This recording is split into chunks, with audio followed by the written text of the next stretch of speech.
মিম ছেড়েছে হাত, এবার হুমায়ুনের ট্রাস্টেও ফাটল। পদ ছাড়লেন হুমায়ুনের বাবরি মসজিদের West Bengal Islamic foundation of ইন্ডিয়ার ট্রাস্টির ক্যাশিয়ার মইনুল হক ওরফে রানা। শনিবার পদত্যাগপত্র পাঠিয়ে দিলেন ট্রাস্টের চেয়ারম্যান হুমায়ুন কবিরকে।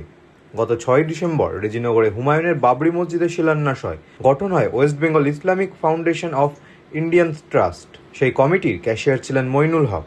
কেন পদত্যাগ, কি বলছেন মইনুল হক? আমাদের West Bengal Islamic foundation of ইন্ডিয়ার ট্রাস্ট গঠন হয়েছিল এবং ভিত্তি স্থাপন হয়েছিল। তো ট্রাস্ট গঠন হওয়া থেকে ভিত্তি স্থাপন পর্যন্ত আমাদের যথেষ্ট গুরুত্ব এবং সম্মান ছিল। ট্রাস্টের যখন ভিত্তি স্থাপন হয়, ভিত্তি স্থাপনের পর আস্তে আস্তে আমি বিশেষ করে পদেই ছিলাম। কোনো রকম আমি ক্যাশিয়ার হিসাবে কোনো রকম ইনফরমেশন আমি পেতাম না। কি হচ্ছে না হচ্ছে ইন্টারনাল ব্যাপার আমার কাছে কোনো রকম ভাবে ইনফরমেশন আসতো না। এবং কোনো রকম ট্রাস্ট গঠন হয়ে যাওয়ার পর থেকে আজ পর্যন্ত কোনো রকম আমাদের কোনো মিটিংও হয়নি।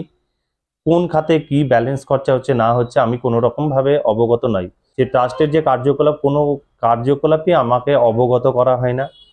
এবং আমার কোনো মতামতেরও কোনো এখানে গুরুত্ব বা কোনো রকম ভূমিকা ওখানে নেই।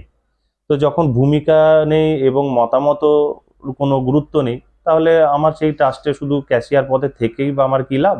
এবং যেহেতু আমাদের ট্রাস্টের 3 জন ছিলাম আমরা, চেয়ারম্যান সাহেব, ক্যাশিয়ার আর অ্যাসিস্ট্যান্ট ক্যাশিয়ার ছিলেন।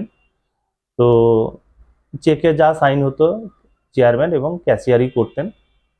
তো কোন পারপাসে কি খরচা হচ্ছে না হচ্ছে আমার কাছে কোনো রকম ইনফরমেশন নাই, শুধু আমি পোস্টটা হোল্ড করে থেকে গেছি। পোস্ট হোল্ড করে থাকাটা আমার কাছে নয়, আমি চেয়েছিলাম যে কাজটা হোক, ভালোভাবে হোক, কিন্তু যেহেতু পোস্ট হোল্ড হয়ে নামমাত্র থাকছি সেই কারণে আমার ইস্তফা। আমার মাও অসুস্থ, ওপেন হার্ট সার্জারি হয়েছে, গতকালকেই উনি ব্যাঙ্গালোর থেকে বাড়ি ফিরেছেন।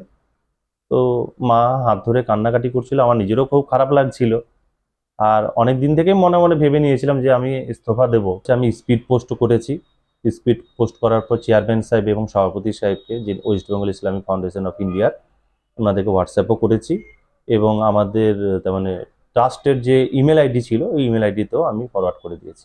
বৃহস্পতিবার কলকাতায় সাংবাদিক বৈঠকে তৃণমূল কংগ্রেস একটি ভিডিও প্রকাশ করে, যেখানে দাবি করা হয় হুমায়ুন কবিরের সঙ্গে বিজেপির 1000 কোটি টাকার ডিল। এ নিয়ে কি দাবি মইনুল হকের? ভিডিও ভাইরাল হয়েছে, ভিডিওটার এখনো যেটা চেয়ারম্যান বলেছে সত্যতা একটা ব্যাপার আছে, যে এআই এডিটও হতে পারে। আর যেহেতু এই ভিডিওটাও একটা আমার কাছে একটা মনের মধ্যে একটা ইফেক্ট তো পড়ছেই। তারপরে হ্যান্ড কেস কত জমা পড়ছে না পড়ছে সেটাও আমি কখনো গুনতি বা গণনার সময় আমি নিজেও থাকিনি, আমাকে ডাকাও হয়নি। মনমোহিনী হেলথ কেয়ার, স্বাস্থ্য সেবায় অটুট শ্রেষ্ঠত্বের শিরোপা। জেলায় প্রথম robotic knee replacement, cardiology with cath lab, neurosurgery, specialised trauma unit থেকে স্পাইন ট্রেন, একগুচ্ছ পরিষেবায় নিয়োজিত। Manmohini health care, quality care with personal touch, Baharampur শিল্প তালুক।